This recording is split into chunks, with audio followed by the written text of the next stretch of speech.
are completely new to you, or you think, I really want to touch on this because this is bothering me since yesterday, let's do that.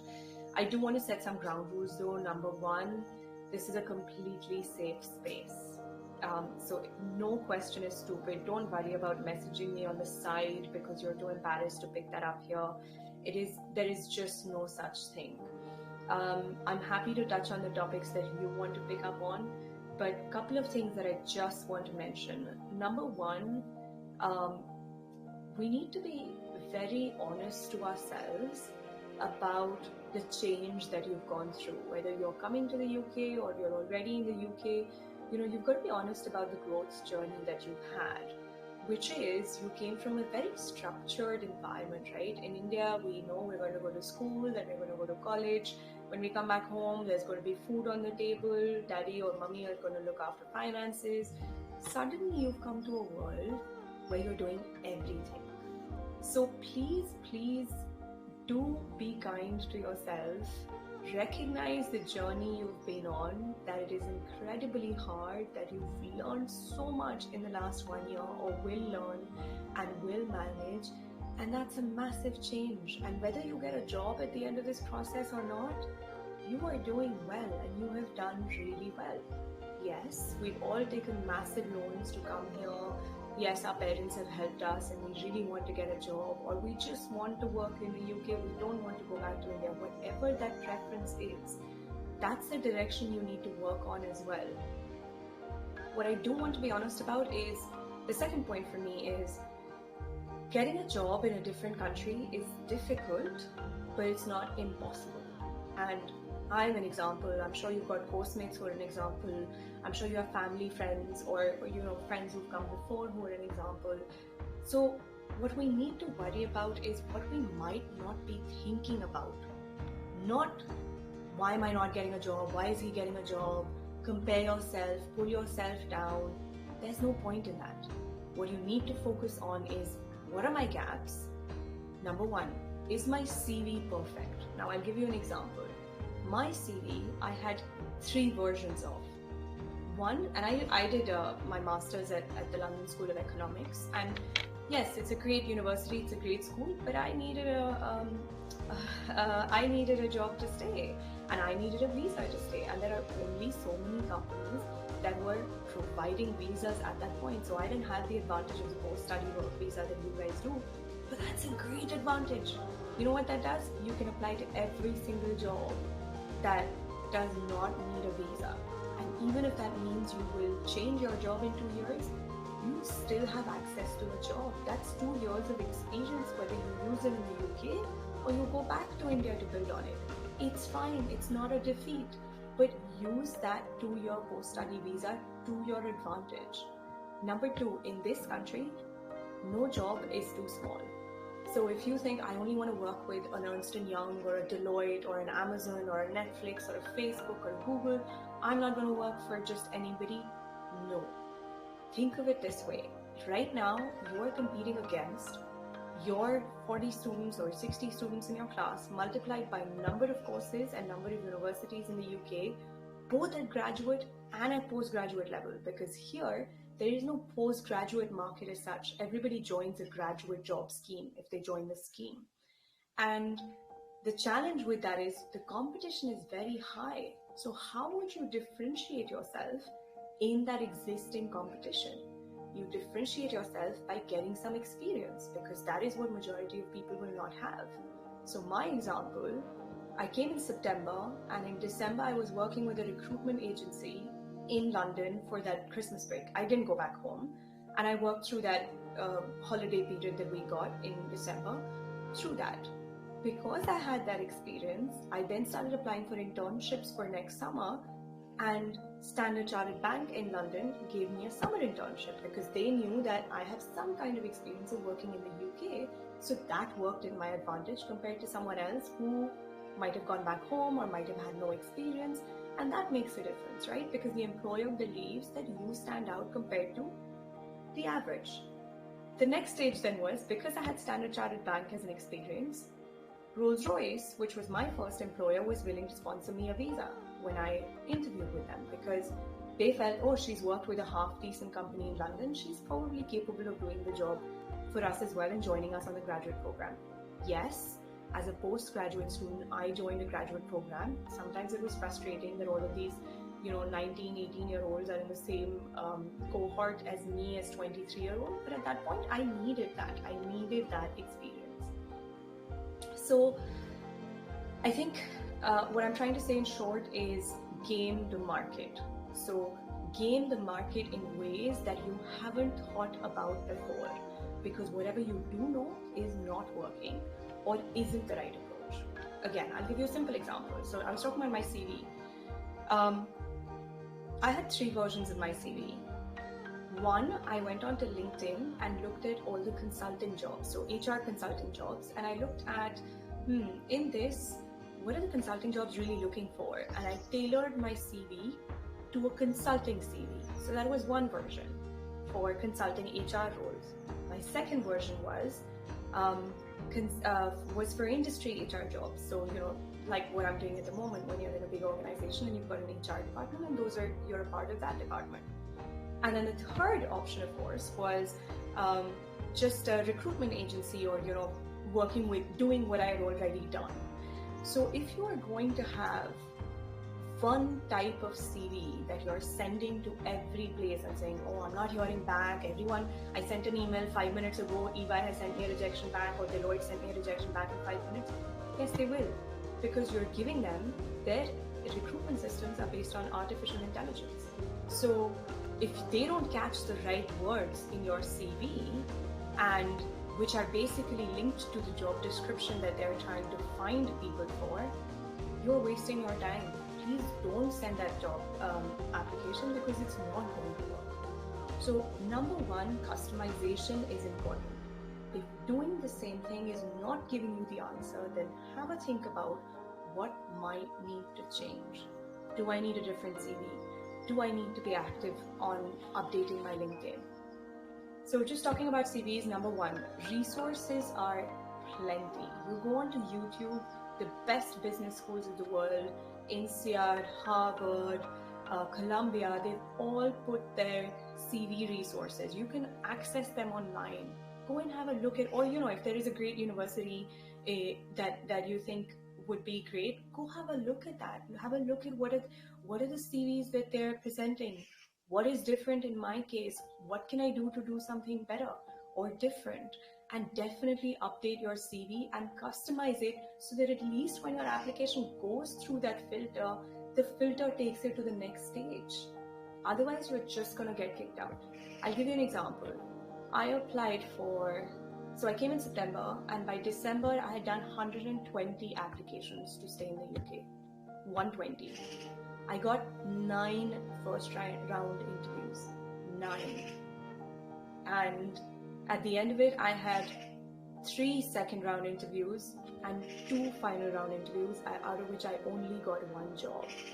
So just by statistics, 120 applications, going down to 9, going down to 3, and then going down to 1. That's what you need. It's about customization, so put the right thing through the system, but also then recognize that looking for a job is a full-time job. And that means fixing my CV. That means looking at my LinkedIn. Your LinkedIn profile is incredibly important for 2 reasons. One, job alerts. It's the best place for job alerts, because companies nowadays don't want to pay 22% to recruiters to hire people, right? So what do? They go and put their job alert on their own and source candidates directly. LinkedIn allows you to put job alerts by title, you can update your profile to say I'm immediately available for work. You can start looking at recruiters who are recruiting in your industry and start contacting them. So networking is the other element of LinkedIn, which is equally important. And you need to go out there. And if you are starting at a level lower than you might have left in India, check for yourself. Would I be okay for 2 years to just get into the market at a level lower? And then I know I'll grow from there. It's okay. It's perfectly fine if you choose that is your route and that is your path. But do something different. Fix your CV, customize your CV, fix your LinkedIn, use it for networking, use it for jobs. And the third one is, if you're with a university, most universities have a career service, have some kind of career support available. They have graduate fairs that would happen where companies come in and display. There are networking evenings that happen. If you're a part of finance or engineering or STEM groups that exist in universities, then they would have certain targets as well. Attend those, talk to people, try and understand, are you even hiring? Like, you could be going for 30 networking events, but those companies are not hiring because, let's be honest, the world is talking about a recession, right? Not every company might be hiring. Maybe they're just there to show face and make sure that they're over there. Spend your time with the right channels and in the right places. If you see a job on LinkedIn, it's a live job. That's where you should be spending your time. And spend your time to fix the CV before you send it. Because rejections are not about you, it's about your lack of effort. The first stage through the recruitment process is the easiest to get through because the system is putting you forward. The second stage is when the rejection is real, because that's the point at which some recruiter or some manager has picked up your CV and compared you against 5 other people and said, actually, not this one. The others seem to have a more relevant experience in this scenario. That's again not on you. That's on the pool that exists over there. So don't get dejected, don't get rejected. In fact, it reached a point where with every rejection, I used to wake up and tell myself, I'm going to apply for 5 more jobs today because they rejected me. How dare they do that? So you almost have to channelize that for yourself in the right way. And looking for a job, like I said, is a full-time job. Get as much data, get as much information. I'm going to shut up at this point and open the floor for any questions. And if there aren't any questions, I'll be more than happy to pick up the questions you shared with Gregory before.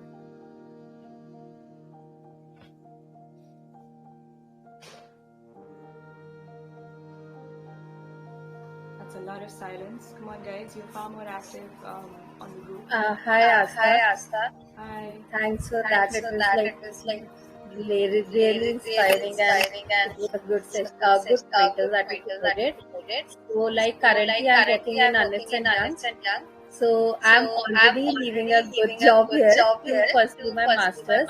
It's a risky thing for me, but I wanted to know what are the standout points that we can present in a CV that can differentiate us from others.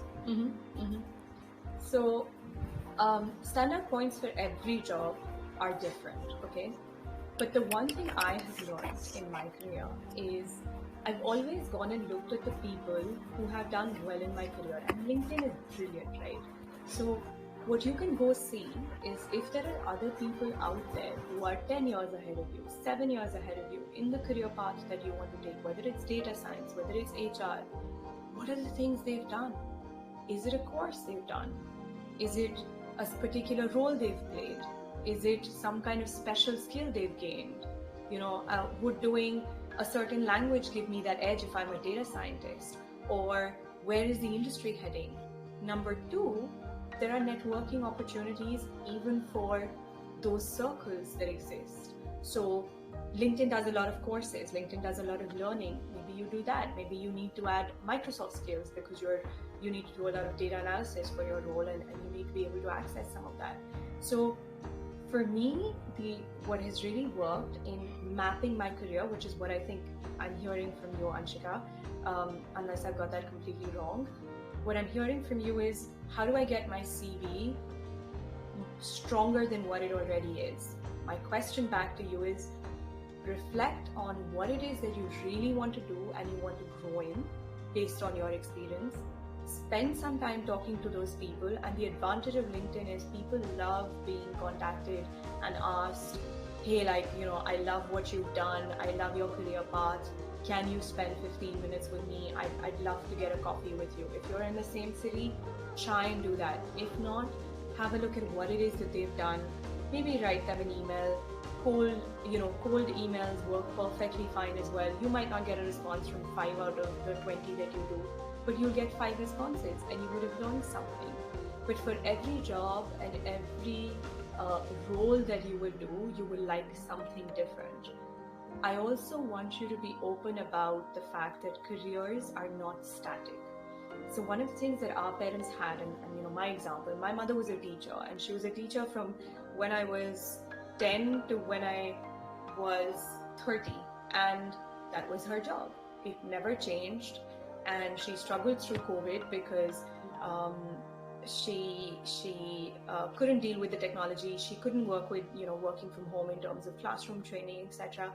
And the advantage that we have as a generation is I started off doing recruitment. I went into generalist HR. Now I'm in compensation. You have to manage your career and accept that there might be different skills that either the market requires, that pays better, that works with your work lifestyle, that changes your quality of life, whatever that decision factor is. Do not make your career static. Be open to opportunities, be open to things changing, and to reinventing yourself. There is a Harvard study that says the people who do well and become CEOs are not people who had a static path, but the ones that have dipped into everything. So have a look at what is it that allows me to have broader skills in my remit that then gets me to that point, and work on those. Actively engage on getting those and acquiring those. Did I answer your question in a long-winded way, Anshika?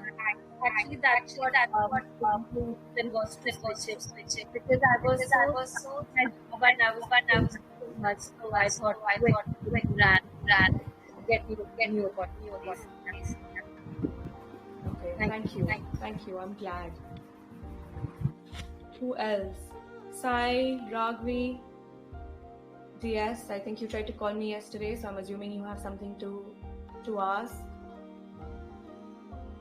Jana, Ayushi, anything? Come on, guys. This is a safe space. There is no.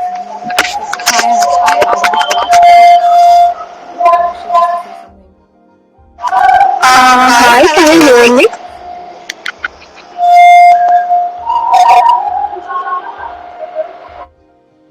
Oh, she's gone back on mute. Okay. Anyone else? Actually, there was a lot of background noise. Roy, I'm gonna start picking. Hi, am I audible now? Yes, you're audible, Ayushi. Yeah, hi. I actually wanted to know that my work experience would be valuable in front of the recruiters there or not. Can I ask what you've done, Ayushi? So when you say I'm an architect, right? I'm an architect. And when you say the work experience, what is the specific question? So is there a certain part of architecture that you've done that you're querying, or? I've been working as an architect for the past 3 years. So would that be a standout point for the recruiters there? Okay.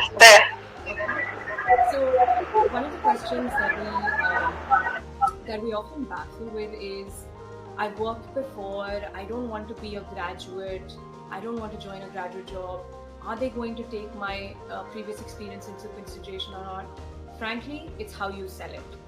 If you sell it in line with, you know what, you want that job done, I've done it before, I'm the person for you. So that's how you present it in your CV. And one of the things that one of my recruiters told me once was, listen, you need to sell your manager's job, not your job. I'm not saying you should do that, but you have to sometimes pretend on paper to be better than what you might have already done. So go and have a look at your CV and look at, do I come across as a very operational person? And most of our jobs are very operational when we start off, but that doesn't mean you have to put it like that. You can put it 2 steps better. The challenge with roles such as architecture, such as lawyers, etc., can be the fact that there is trade practices, there are local legislations and certifications that are applicable that allow you to practice, that allow you to be a part of the community. Same with accountancy, actually, that allow you to be a part of the community. So your previous experience would be relevant in terms of you having a differentiating factor, but how relevant it would be in the sphere of you being able to get a job is about how you sell it. So sell it in the best possible light and sell it as though you are the right person for the job, and there's no reason why the recruiter would not find it relevant.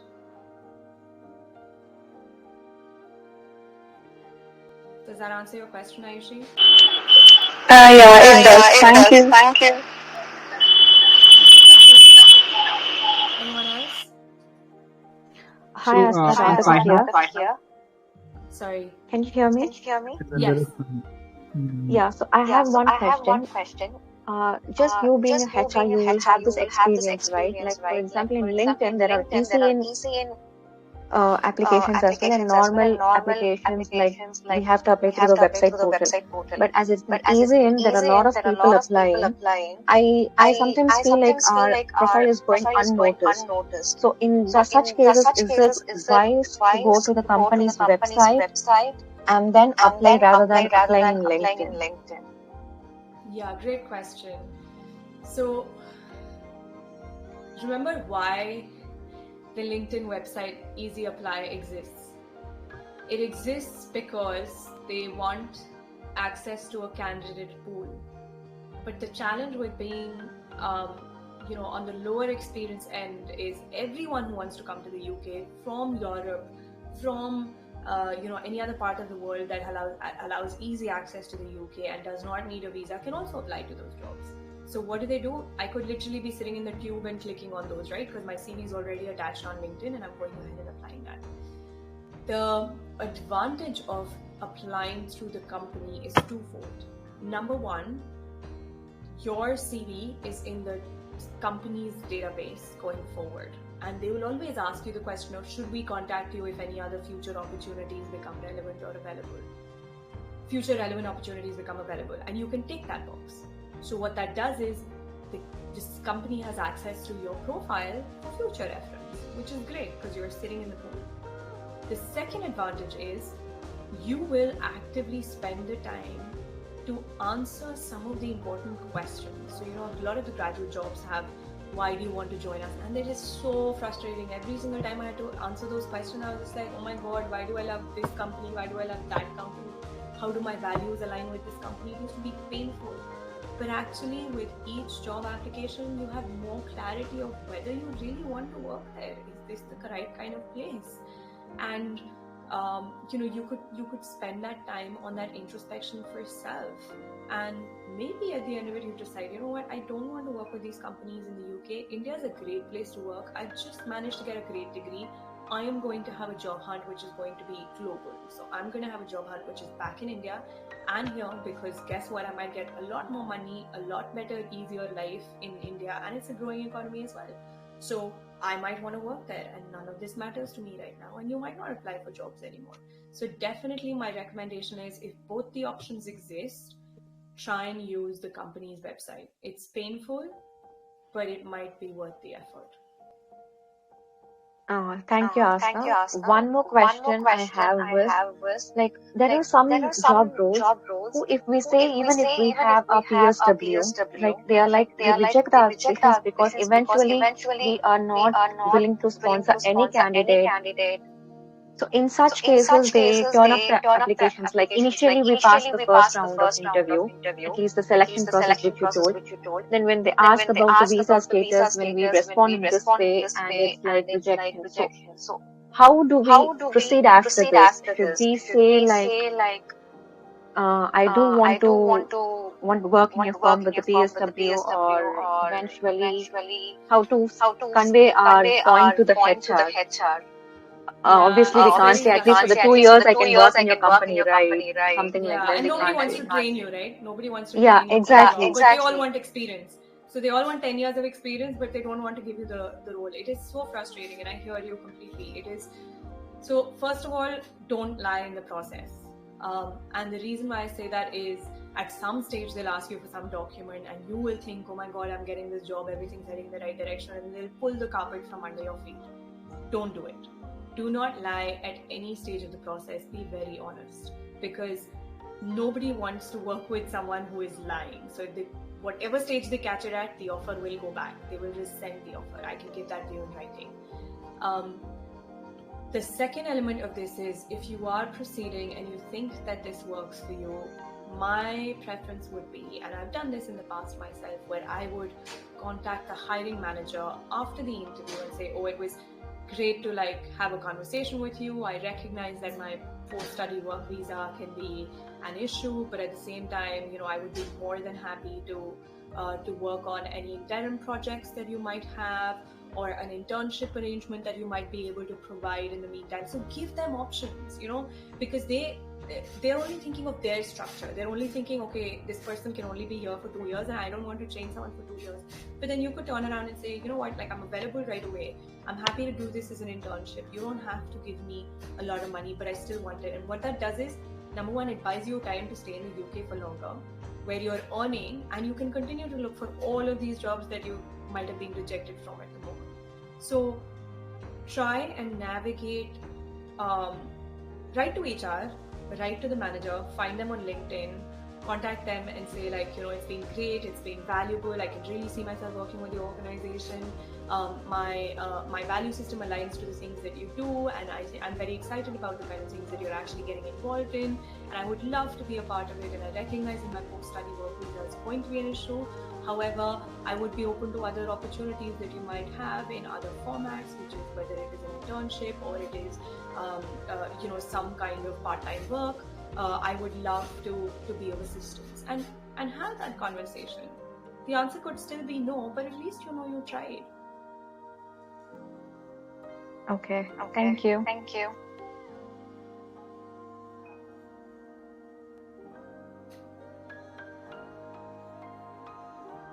Hi, Astha. I have a question. Is it okay to? Yeah, sure, please. So I think this is not the conventional kind of question, but I really want your opinion or experience, whatever. So what if there is this new company, or it's a kind of a dynamic startup that you are involved in, and they kind of like your work, what you have been doing, like an internship, and they really want you to be a part of their company, but they have never sponsored anyone before. So in your experience, have you ever seen anybody or any company that sponsors for the first time because they want to retain an employee?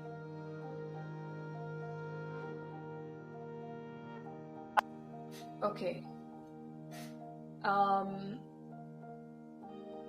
First of all, the visa landscape in the UK has been changing for the last 15 years at least that I've been here. They come with post-study, they don't come with post-study. Then they say we don't have skills. Now UK and India have signed some MOU in terms of getting the skills that are missing in the market. So first things first, the visa landscape is never constant. Number two, when companies have to sponsor visa, they need to engage a lawyer who would do a lot of the background work for them to actually go and get you the approvals, work on your application. So it's a cost to them. It's about £3,000 on average operational cost to sponsor your visa, on top of whatever the Home Office takes. But that's how much the legal fee would be to just get them to do the admin around it, because they just don't know how to navigate, and they would have to register as an entity. They would have to open a job for 30 days and show that no EU person or no UK person right now has been able to access the role, and then at that stage they would be able to do that. Enough companies have done it in the past, so there's no reason why a startup can't do it. But there are structures around it, right? So they will have to open the job for 30 days. They would have to prove that no one else applied for the job except for you. So yes, they can go ahead with it, but it might not be something that is a given that will happen at the other end. Because remember, your visa is not final until the Home Office comes back and says yes, granted. And obviously a big company like an Amazon or a Facebook or a Deloitte has millions of workers they sponsor every year, right? So it's an established process. So a company doesn't have to go and keep selling it every single time. This is a scarce skill, this is a scarce resource, etc. But when this new company will go and contact the home office and want to sponsor the skill, they would have to do a lot more paperwork. And at the end of it, they might be like, listen, we're a startup, this is a massive cost for us. Not sure, maybe not. But then again, you can come up with other arrangements. You could come up with an internship. You could come up with, a post-study route, and after the post-study route, have a conversation to say, okay, now what can we do? Can you sell me as someone who's got 2 years experience and I can't leave the UK? That you are in a better position at that point for sure, because you've gained the skills and your requirement is much more to the home office. Yeah, right. Yeah, thanks, Astha.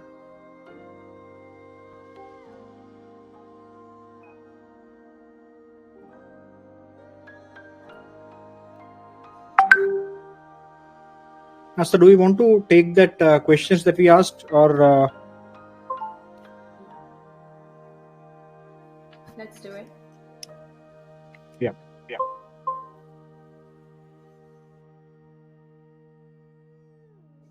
I'll need you to help me with the questions, Gregory. I didn't actually print those out. Sorry.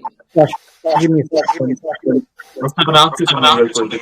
Sorry, Roy. Hi. Hi. So this is something that is more like getting a job. So I'm working with Eaton right now as an OPEX manager, and I'm also doing project management on the side. The only thing I wanted to quickly ask was that based on the given market today, there's everyone's there's growing competition from not only like people who are working with you, but people are often switching over from other companies. How do you keep in track of the market value of some position? Like coming from an HR department, do you have a database of any sort, or how I can keep on increasing my market value? Are there any sort of suggestions that you can provide? I think you're asking me two questions there. When you say market value, can I just check you're talking about how much money you can make in broad terms? Is that the question? So how can I know that I am being... It's kind of asking if I'm getting what I want pretty much, because a lot of youngers today, they switch from companies to companies because of this reason. And also, to be honest, like it's not something that we openly speak about even in the corporate culture today. And when we figure out something that, I'm getting, let's say, just an example, I'm getting 25 when I could have got 35, some different company, and like people switch over. Is there a way we can understand, because it's not clearly open in the market yet? Even if you apply to jobs, you don't know what you're gonna get paid for in the first place sometimes. Yeah, so Glassdoor is a good place. I don't know if you guys have ever been on Glassdoor. It exists for UK as well as US, and I'm sure for some other markets of the world. You can put the name, the job title, the years of experience, the city, and just see what the average person is getting paid for that role as well in the geography. LinkedIn obviously does a lot of data, so a lot of jobs they openly put how much money they want to pay for those roles. So definitely have a look at LinkedIn and have a look at similar jobs and what is actually being paid. So there's a lot of data that exists out there. Obviously, for us as a company, we actively go out and buy data from consulting firms that give us access to the market, but that is not available to employees, right? So I won't tell people what my market data range is. That's confidential for companies, but there are enough people out there who go and put that data for their own selves on Glassdoor or on LinkedIn. So definitely those two are the big websites for any access to market data or compensation data specifically. Have you heard of Glassdoor? Have you used it ever? Yeah, I do use Glassdoor. It's always not always the most accurate, but it's always employee reported. Yeah, and I just want to be honest with you. Somewhere employers know how much they want to pay for a skill. So you could have, and this happens to us all the time when I work in compensation, we have people who think that they should be valued much higher than they are. And at that stage, the organization might say, okay, we don't want to pay this because this would lead to a discrepancy compared to the other individuals in the same company. So I'm not prepared to make you feel special because I have a company to manage. And in that instance, people make the decision to leave and join another organization. And it's very normal in the bigger the firm, the lower the appetite for outliers, for people who are paid different. So companies will put a number there, and that's the number for them. And the truth is, they will find someone. Might not be the best candidate, but they will find someone. Right, thank you, Astha.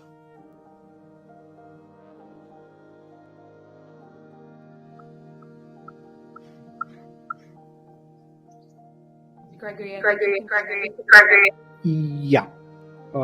Sure. So the first question is basically the same question that I think Roy asked. How do I keep improving my market value with the ever-growing competition? That I think we have cleared. And second question is there a database that you can suggest we can check what our potential market value is? That is again, I think Glassdoor is what you suggested. Astha, on that note, I have also one more question. I've come across this platform called PayScale. So just want to know what is the authenticity there, and is the information is correct? Can you share something on that? Yeah, PayScale is an American firm, and they're trying to do something similar to Glassdoor. So, we live in a world of data, and what all of these firms are trying to do is get the intelligence from the market and then sell it back to the market and make money from it. So it's a great model. No database. So I work in compensation, and I can tell you we don't use one database to come to a number, right? We use multiple databases. We look at attrition data, we look at hiring data, we look at what people demanded when they join the organization. There are various data points that decide how much a company wants to pay for a role. There is no single source of truth. And if it was genuinely a science, my job would be a waste. My job exists because it's about judgment. It's about recognizing what skills someone brings to the table.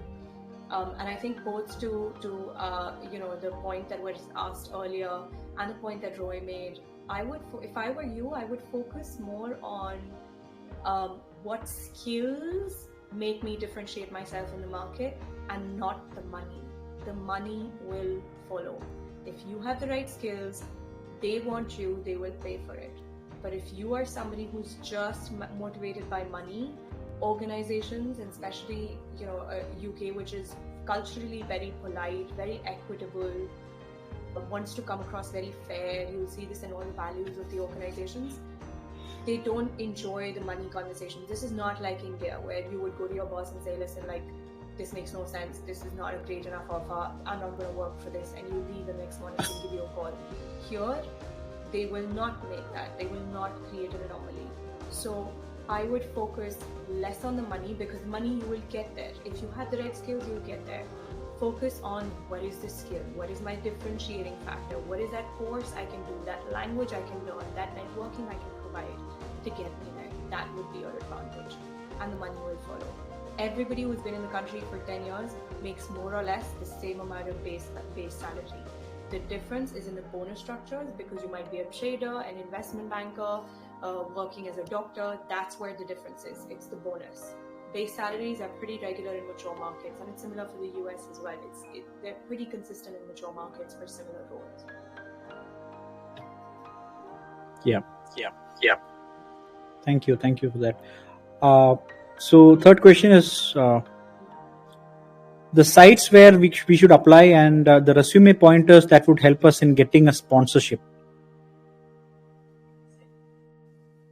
I think the sites I've already talked about, so spend that time on LinkedIn, spend that time on, there are lots of sites, right? There's Reed, there's graduatejobs.com, there's Titan's Top 100 Graduate Employers.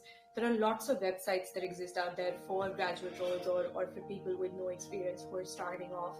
But again, like I said, with LinkedIn, make yourself open to work, make yourself available. And when you put open to opportunities, one of the settings will clearly tell you what are the kind of titles you're looking for, because that's the other thing that recruiters can search by. And it could be an intern, it could be part-time, it could be head of something, whatever it is that you want to do, but make yourself so available and so open that people knock on your door for opportunities. So those would be the key websites I would really focus on. What was the second part of the question, Gregory? Sorry, I completely missed that. Yeah, help us in getting the sponsor. Yeah. Your CV should clearly state that you have access to, you are available to work right away and that you have the right to work in the UK. I think that conversation that happened earlier about going through the first stage of the process and feeling quite dejected when they figure out that your post-study visa doesn't exist. I mean, you don't have a permanent right to work in the UK can be quite frustrating for an employer. But still go through the process and put it in your CV. There is no guarantee. See, I can be honest to you, right? If there are two people going through an interview process, one has right to be in the UK forever and one has right to be in the UK for 2 years. Unless there is a massive differentiating factor and you have an amazing skill to bring to the table, I would definitely hire someone who's going to stay with me for longer. If I'm the hiring manager, because I want them to stay for longer and deliver for my team. Obviously, they still might leave in 18 months or a year, but that is not something that I can control. But knowing that, and I have two equal candidates, creates that barrier. So what gets you over that barrier is that specialist skill, is that differentiating factor, is your ability to sell your previous experience, is your ability to talk about your field in an interview where you come across as though you're aware of the latest developments in your field, where you've researched enough about the organization and what they're doing, where you can talk about how you can add value to the role and what it is that you bring to the table. That is what gets you the edge. So think of the differentiating factors. Don't look at post-study visa as, nobody wants us because it's only for 2 years. Look at it as, oh my God, it at least gets me through the door. 15 years ago, I had no post-study visa. I had no access to anything. And people like us got jobs, right? So this should be an advantage. It's not a disadvantage.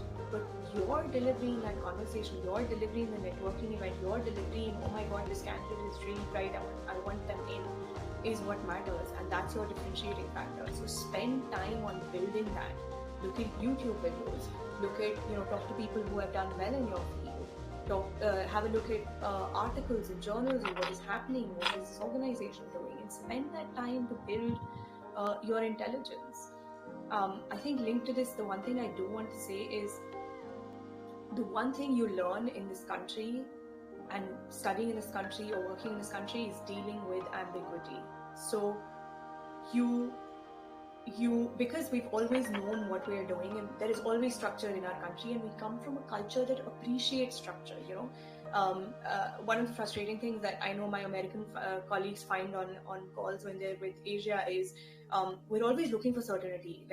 But when I came here, they would just leave me with an idea and the intention was that I had to go and deliver it. And I would just sit there and go, shit, I don't know how to start with this. I don't know, it would be absolute ambiguity. And I got it wrong a lot of times, but that's exactly what you're dealing with right now. And if you're going to apply what you know in the current structure and it's not going to work, means you haven't learned to deal with ambiguity.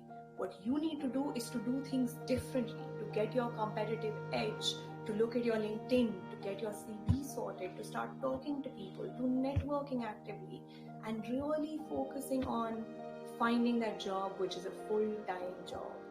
So really just, and every day structure it for yourself. In the morning, I'm going to do a few applications.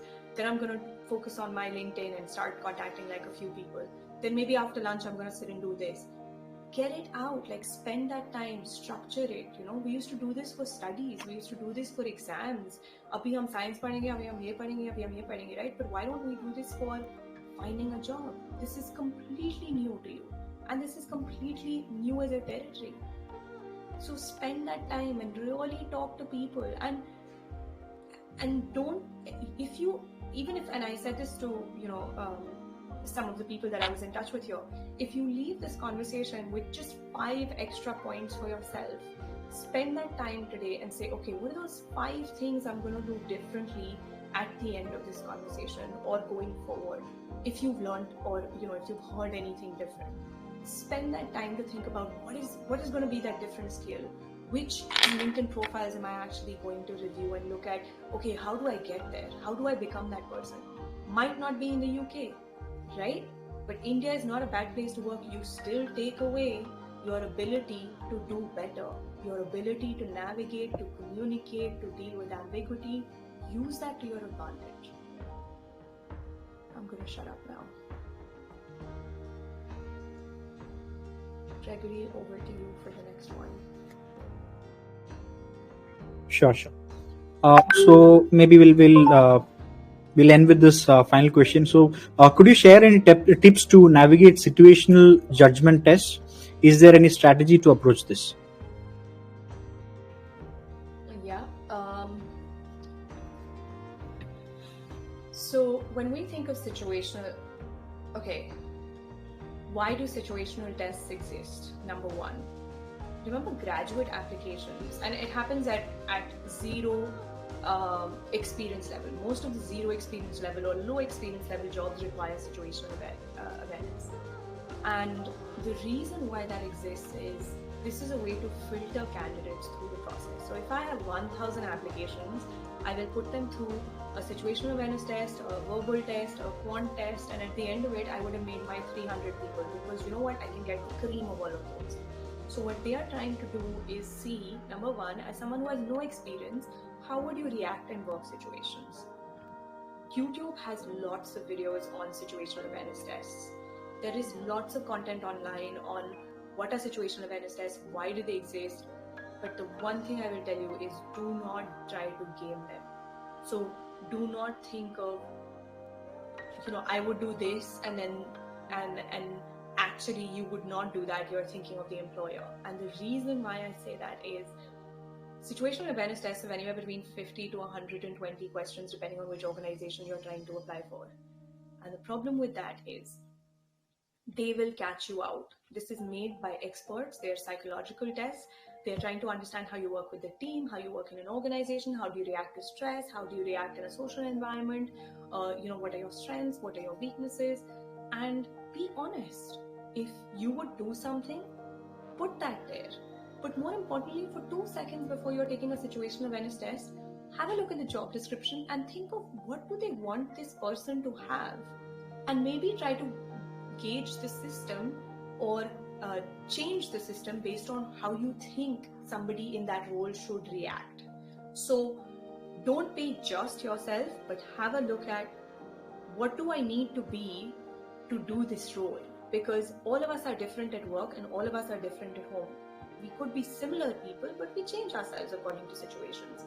So try and change yourself according to situations, but be smart enough to be consistent in your responses then, because they will ask you the same type of question, but in various ways, and they get a report at the end of the process, and sometimes they share that with you as well, as to how you would react in various situations. So don't game it, judge the system, judge the process, look at YouTube videos, and never do situational awareness thinking, this is just a random touch test. It's not. Every part of your assessment is equally important. Do it well, spend the time for your verbal and quant. There are lots of SHL tests that are available online. Get online, practice, and then take it from there.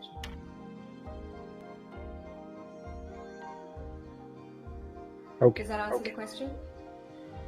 Yeah, I guess. All right. So we'll conclude the session. Thank you very much, Astha, for spending that much time. I think it was we scheduled this for a 30-minute session. It went on more than 45 minutes. So thank you very much, and guys, thank you very much for showing up for the session and being so much active and asking those intelligent questions. So I'm also trying to bring in one more person for in the next week or maybe 2 weeks after, specified in LinkedIn. So he is one of the directors for LinkedIn India. So he'll be taking a session on how to utilize LinkedIn specifically in the job hunt process. So and I'm trying to bring that event within the next 2 weeks. Mostly would be beneficial for you guys. So guys, again, one more question before we end this. I just want to hear your thoughts on how this community so far is going, and also how was the session, and what kind of topics you want to be happening in this particular session moving forward. So if you can share something on that, it would be really helpful. Maybe 1 or 2 minutes, and then we'll end the session.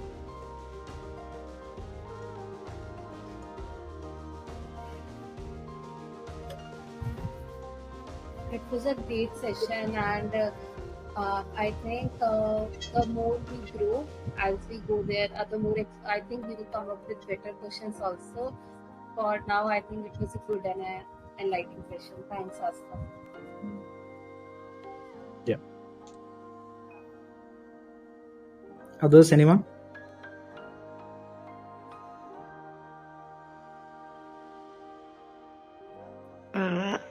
So first of all, Anshi, that was a really, really nice session. It was like really calming, and a sense of relief came over.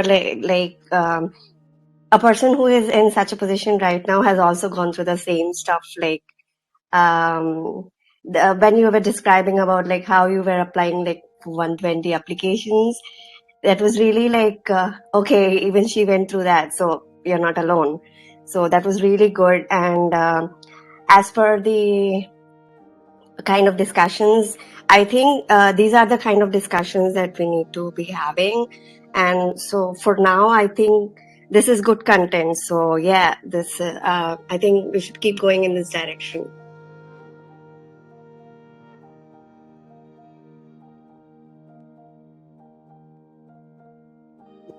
Can I request one thing of this group that actually joined today? Not for me, but I think for the wider audience in the Telegram group that we've got for UK.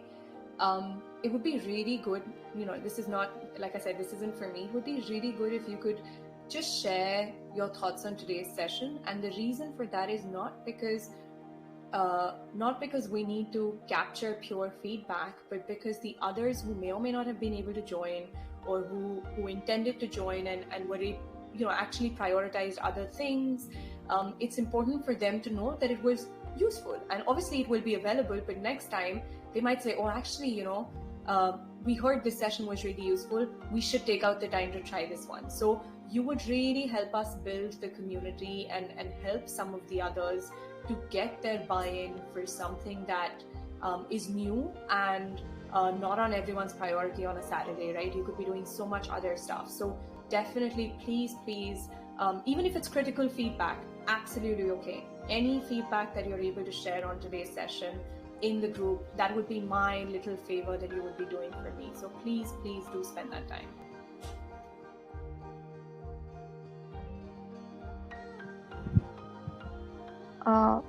Sorry, you're on mute.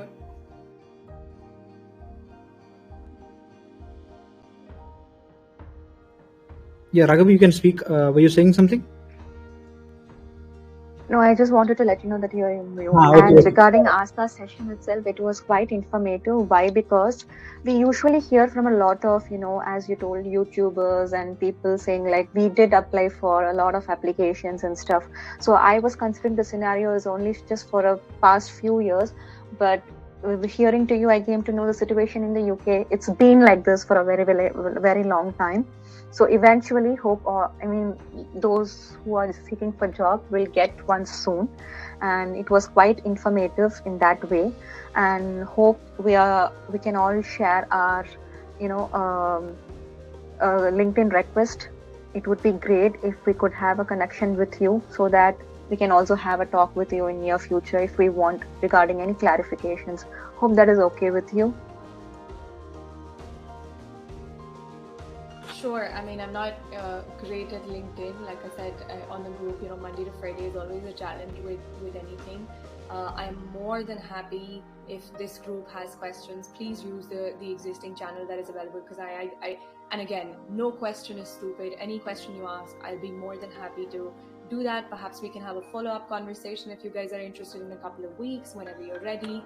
I think some of you reached out to me directly as well on Telegram. I will definitely try to get in touch with you and respond there. But yeah, LinkedIn I am pretty crap at. Also, when you've already got a job, you are not as active as some of the others who are actively looking. So I'm not great at that at all. But yeah, more than open to the existing forums and Telegram as it stands, and more than happy to help. And also, I want you guys to be honest, not just to me through this process, but also to yourself. It's very, very difficult what you're going through, and mental health is very, very important. So do what is right for you. do what is the exit path for you. If in the morning you're going and applying for jobs, take that afternoon off, get a nice walk, meet some encouraging and engaging people, and then get back to it again. It's not a black hole. You're not supposed to sit inside a cove and do some of these things. Really just enjoy the process. The job will happen. I mean, there are enough companies hiring in the world globally. What's the worst case? You'll go back to India, but you'll still enjoy what you're doing. So please give it your best. It may or may not work, and that's okay. It's not failure. It is your life has a different path, and that is okay. Coming to UK can just be about gaining the experience and the soft skills. That is okay as well. So be kind to yourself and manage your mental health through this very stressful process of proving yourself to employers and constantly being told, I'm not good enough. That's very hard to hear. Okay. All right. So I think it's time to conclude the session. Thank you everyone for joining in. Have a wonderful day ahead. Thank you.